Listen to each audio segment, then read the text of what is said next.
வங்கக்கடலில் அடுத்தடுத்து 2 காற்றழுத்த தாழ்வு பகுதி உருவாக வாய்ப்பு. இந்திய வானிலை ஆய்வு மையம் தகவல்.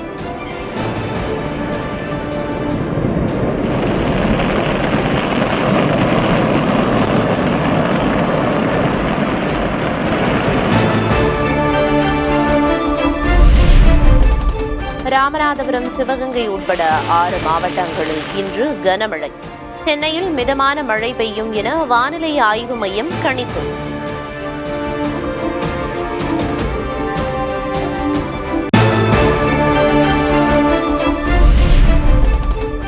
சென்னை உட்பட தமிழகம் முழுவதும் பரவலாக கனமழை.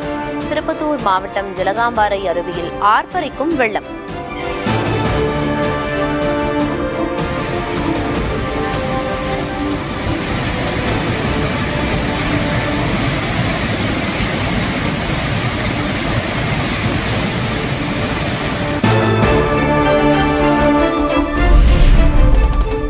பீகார் முதற்கட்ட தேர்தலில் 64.66 விழுக்காடு வாக்குகள் பதிவானதாக தேர்தல் ஆணையம் அறிவிப்பு. 1951ஆம் ஆண்டு தேர்தலுக்கு பிறகு பீகாரில் பதிவான அதிகபட்ச வாக்குப்பதிவு என தகவல்.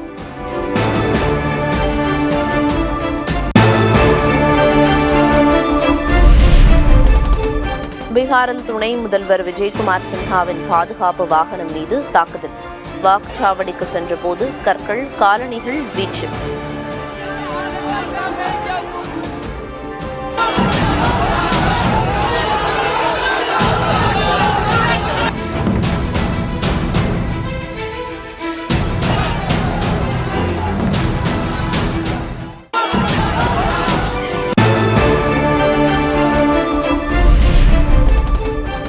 அரசியல் கட்சி கூட்டங்களுக்கு அதிகபட்சம் 20 லட்சம் ரூபாய் வைப்பு தொகை நிர்ணயிக்க தமிழ்நாடு அரசு முடிவு.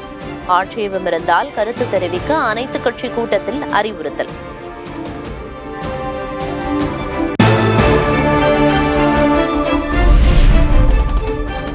பொதுக்கூட்டம், ரோட் ஷோ உள்ளிட்ட நிகழ்ச்சிகளை 3 மணி நேரத்திற்குள் முடிக்க வேண்டும் என தமிழக அரசு அறிவுறுத்தல். 2 மணி நேரத்திற்கு மேலாக மக்களை காக்க வைக்கக்கூடாது எனவும் வழிகாட்டு நெறிமுறை.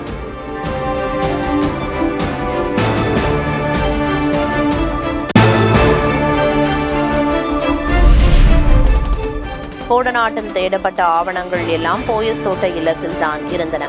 முக்கியமான கோப்புகளை படித்து கிழித்து விட்டதாக டிடிவி தினகரன் பேட்டி.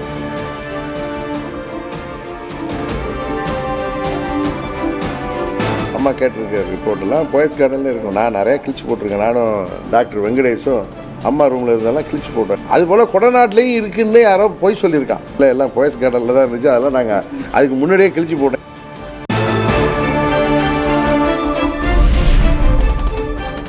அதிமுகவை கைப்பற்ற முடியாத விரக்தியில் டிடிவி தினகரன் அவதூறு பரப்புவதாக ஆர்பி உதயகுமார் குற்றச்சாட்டு. தினகரனை நம்பி சென்றவர்கள் தெருவில் நின்றதுதான் மிச்சம் எனவும் சாடல். மாண்புமிகு அம்மாவுடைய மறைவுக்கு பிறகு கட்சியும் ஆட்சியும் அபகரிக்க அவர் திட்டம் தீட்டினார். இதுதான் உண்மை. அந்த இயலாமையின் வெளிப்பாடாக இன்றைக்கு வாய் புளித்ததோ மாங்காய் புளித்ததோ என்று வாய்க்கு வந்ததெல்லாம் பேசிக்கொண்டே இருக்கிறார்கள். உங்களை நம்பி வந்தவர்கள் யாரையுமே ஏன் மக்கள் ஏற்றுக்கொள்ளவில்லை? முன்னாள் எம்பி சத்யபாமா அதிமுகவிலிருந்து நீக்கம். செங்கோட்டையனின் ஆதரவாளர்கள் 14 பேரை அதிமுகவிலிருந்து நீக்கி உத்தரவிட்டார் எடப்பாடி பழனிசாமி.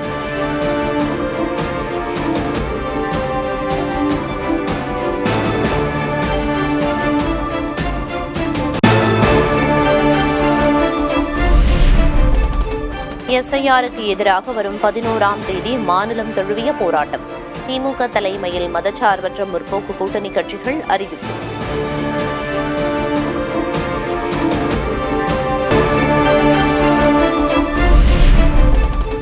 டெல்லி ஜேஎன்யூ மாணவர் தேர்தலில் ஒட்டுமொத்த பதவிகளையும் வென்ற இடதுசாரி மாணவர்கள்.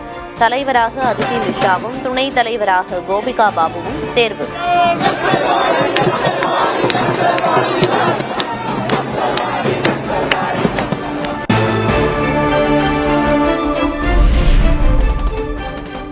மீண்டும் 90,000 கடந்தது 1 சவரன் தங்கம் விலை. சென்னையில் சவரனுக்கு 1120 ரூபாய் அதிகரிப்பு.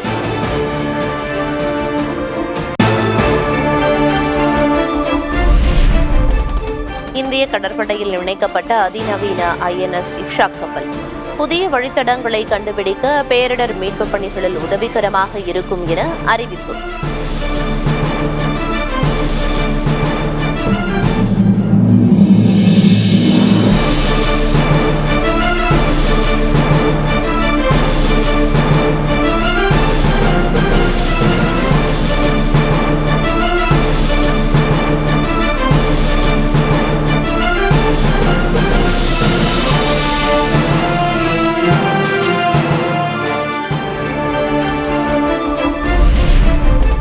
அடுத்த ஆண்டுக்குள் இந்தியா வரவிருப்பதாக அமெரிக்க அதிபர் ட்ரம்ப் தகவல். இரு நாடுகளிடையேயான வர்த்தக உறவில் எந்த மாற்றமும் இல்லை எனவும் பேச்சு. Novo Nordisk is in the middle of a 10. You're planning to go to India next year, sir? It could be, yeah.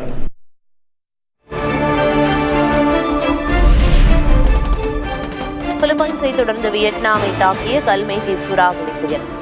வீடுகள் குடியிருப்புகளை இழந்து கண்ணீரில் தவிக்கும் பொதுமக்கள்.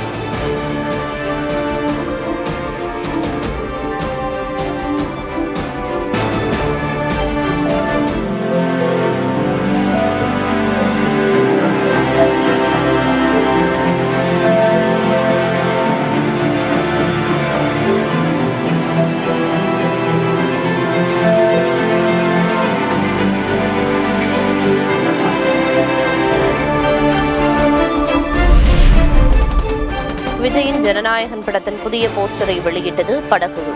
முதல் பாடல் நாளை வெளியாகும் என படக்குழு தகவல். தனது பேட்டியை விஜய்க்கு எதிராக கட்டமைக்க முயற்சிக்கும் சிலர் அமைதியாக இருப்பது நல்லது. கரூர் துயரம் தொடர்பான தனது பேச்சு தொடர்பாக நடிகர் அஜித்குமார் கருத்து.